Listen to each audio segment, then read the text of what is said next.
ನಮಸ್ಕಾರ ವೀಕ್ಷಕರೇ, ನಾನು ಶಿಲ್ಪಾ ಮೆನನ್. ಇವತ್ತು ನಾವು ಪ್ರೆಗ್ನೆನ್ಸಿಯಲ್ಲಿ ಬ್ಲೀಡಿಂಗ್ ಆಗಿದ್ರೆ ಏನು ಮಾಡಬೇಕು ಅಂತ ವಿಷಯ ಮಾತಾಡೋಣ. ಸೊ IVF ಪೇಷಂಟ್ಸ್ ಎಸ್ಪೆಷಲಿ ತುಂಬ ಜನ ನೋಡ್ತೀವಿ. ಒಂದು ದಿನಕ್ಕೆ ಅಟ್ಲೀಸ್ಟ್ ಒಂದು 2 ಪೇಷಂಟ್ಸು ಫೋನ್ ಮಾಡಿ ಬ್ಲೀಡಿಂಗ್ ಆಗ್ತಿದೆ, ಸ್ಪಾಟಿಂಗ್ ಆಗ್ತಿದೆ ಅಂತ ಹೇಳ್ಕೊಂಡು ಟೆನ್ಷನ್ ಮಾಡ್ತಾರೆ.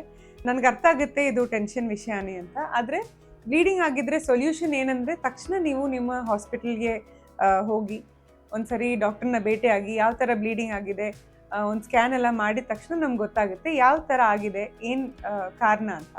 ಸೊ ಮೋಸ್ಟ್ ಕಾಮನ್ ಕಾರಣಗಳು ಏನಂದರೆ, ಒಂದು ಮೋಸ್ಟ್ ಇಂಪಾರ್ಟೆಂಟ್ ವಿಷಯ ಏನಂದರೆ ಇಂಪ್ಲಾಂಟೇಷನ್ ಬ್ಲೀಡಿಂಗ್ ಅಂತ. ಎಲ್ಲರಿಗೂ ಪ್ರೆಗ್ನೆನ್ಸಿ ಆದರೆ ಇಂಪ್ಲಾಂಟೇಷನ್ ಬ್ಲೀಡಿಂಗ್ ಆಗಬೇಕು ಅಂತ ಇಲ್ಲ. ಬಟ್ ತುಂಬ ಜನಕ್ಕೆ ಒಂದು ಪೀರಿಯಡ್ಸ್ ಮಿಸ್ ಆದಮೇಲೆ ಒಂದು 10 ದಿನ 15 ದಿನ ಗ್ಯಾಪಲ್ಲಿ ಚೂರು ಬ್ಲೀಡಿಂಗ್ ಕಾಣಿಸ್ಬೋದು. ಇದಕ್ಕೆ ಇಂಪ್ಲಾಂಟೇಷನ್ ಬ್ಲೀಡಿಂಗ್ ಅಂತ ಹೇಳ್ತೀವಿ. ಇದು ಏನಕ್ಕೆ ಕಾರಣ ಆಗ್ತಾ ಇದೆ ಅಂತ ಇದ್ದರೆ, ಇಂಪ್ಲಾಂಟೇಷನ್ ಅಂದರೆ ಗರ್ಭಕೋಶದಲ್ಲಿ ಭ್ರೂಣ ಅಂಟ್ಕೊಳ್ಳೋದನ್ನ ಇಂಪ್ಲಾಂಟೇಷನ್ ಅಂತ ಹೇಳ್ತೀವಿ. ಈ ಟೈಮಲ್ಲಿ ಗರ್ಭಕೋಶದನ್ನ ಅದ್ರದ್ದು ಮೇಲೆ ಪದರ ಇದೆಯಲ್ಲ, ಅದು ಭ್ರೂಣದ ಮೇಲೇನೂ ಒಂದು ಲೇಯರ್ ಬೆಳಿಬೇಕು. ಆ ಟೈಮಲ್ಲಿ ಒಂದು ಸ್ವಲ್ಪ ಬ್ಲೀಡಿಂಗ್ ಕಾಣಿಸುತ್ತೆ. ಅದು ಒಂದು ಪ್ಯಾಡ್ ಫುಲ್ ಏನು ಸೋಕಾಗಿಲ್ಲ, ಬಟ್ ಸ್ವಲ್ಪ ಕಾಣಿಸಿದ ತಕ್ಷಣ ತುಂಬ ಪೇಷಂಟ್ಸ್ ಹೆದರ್ಕೊತಾರೆ. ಸೊ ಈ ಕಾರಣ ಇದ್ದರೆ ಏನೇ ಇದ್ರೂ ನಿಮ್ಮ ಡಾಕ್ಟರ್ ಹೇಳ್ತಾರೆ ಇದು ಇಂಪ್ಲಾಂಟೇಷನ್ ಬ್ಲೀಡಿಂಗ್ ಅಂತಿದ್ರೆ ನೀವು ಟೆನ್ಷನ್ ತೊಗೊಳಂಗಿಲ್ಲ.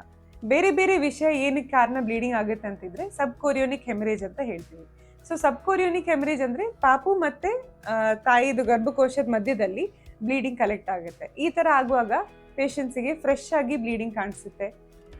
ಕೆಲವೊಮ್ಮೆ ಬ್ರೌನ್ ಡಿಸ್ಚಾರ್ಜ್ ಆಗೂ ಬರ್ಬೋದು, ಕೆಲವೊಮ್ಮೆ ರೆಡ್ ಆಗೂ ಬರ್ಬೋದು. ಇಟ್ ಡಿಪೆಂಡ್ಸ್ ಆನ್ ಯಾವಾಗ ಬ್ಲೀಡಿಂಗ್ ಒಳಗಡೆ ಕಲೆಕ್ಟ್ ಆಗಿದೆ ಅಂತ. ಸೊ ಈ ಥರ ಆಗುವಾಗ ಖಂಡಿತ ಅಬಾರ್ಷನ್ ಆಗುತ್ತೆ ಅಂತ ಹೇಳೋಕ್ಕಾಗಲ್ಲ, ಬಟ್ ಒಂದು ಥ್ರೆಟ್ ಅದು. ಸೊ ಇದಕ್ಕೆ ನಾವು ನಿಮ್ಮ ಡಾಕ್ಟ್ರು ಗೈನಕಾಲಜಿಸ್ಟು ನಿಮಗೆ ಪ್ರೊಜೆಸ್ಟ್ರಾನ್ ಸಪೋರ್ಟ್ ಅಂದರೆ ಪ್ರೆಗ್ನೆನ್ಸಿಗೆ ಬೇಕಾಗಿರೋದು ಹಾರ್ಮೋನ್ನ ಸಪೋರ್ಟು ಇಂಜೆಕ್ಷನ್ ಮುಖಾಂತರ, ಇಲ್ಲಾಂದರೆ ಟ್ಯಾಬ್ಲೆಟ್ ಮುಖಾಂತರ, ಇಲ್ಲಾಂದರೆ ಕೆಳಗಡೆ ವಜೈನಲ್ ಜೆಲ್ ಮುಖಾಂತರ ಕೊಡ್ಬೋದು. ಈ ಥರ ಇರುವಾಗ ನಿಮ್ಮದು ಈ ಪ್ರಾಬ್ಲಮ್ನ ಸಾಲ್ವ್ ಆಗುತ್ತೆ. ಬ್ಲೀಡಿಂಗ್ ಒಂದು ಸ್ವಲ್ಪ ಒಳಗಡೆನೇ ಅಬ್ಸಾರ್ಬ್ ಆಗ್ಬೋದು, ಇಲ್ಲಾಂದರೆ ಒಂದು ಸ್ವಲ್ಪ ಬ್ಲೀಡಿಂಗ್ ಕಾಣಿಸ್ಬಿಟ್ಟು ಅದು ಸಾಲ್ವ್ ಆಗುತ್ತೆ.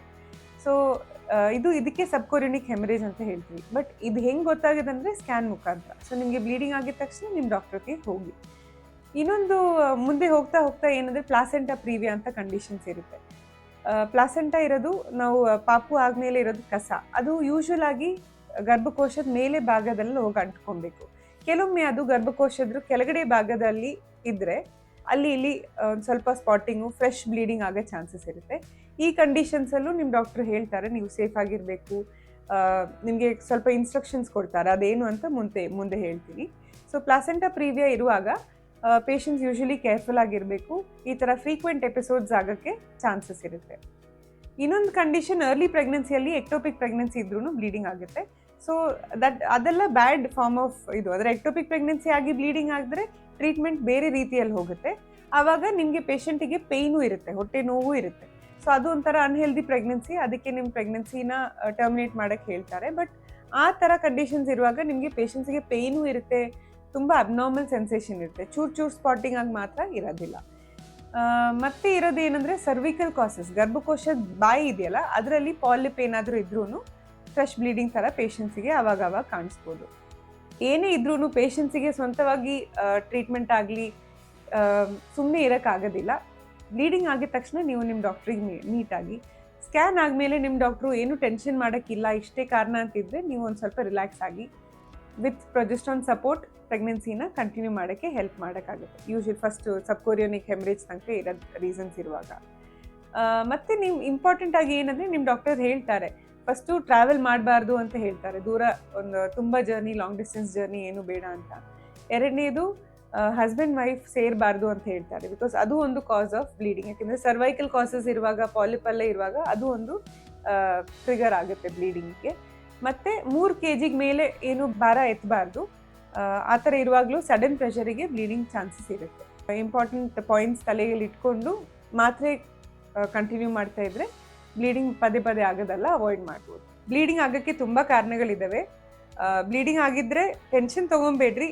ಅಂದರೆ ಟೆನ್ಷನ್ ತೊಗೊಬಾರ್ದು ಅಂತ ಇಟ್ಕೊಂಡು ಮನೆಯಲ್ಲೂ ಕೂತ್ಕೊಬಾರ್ದು.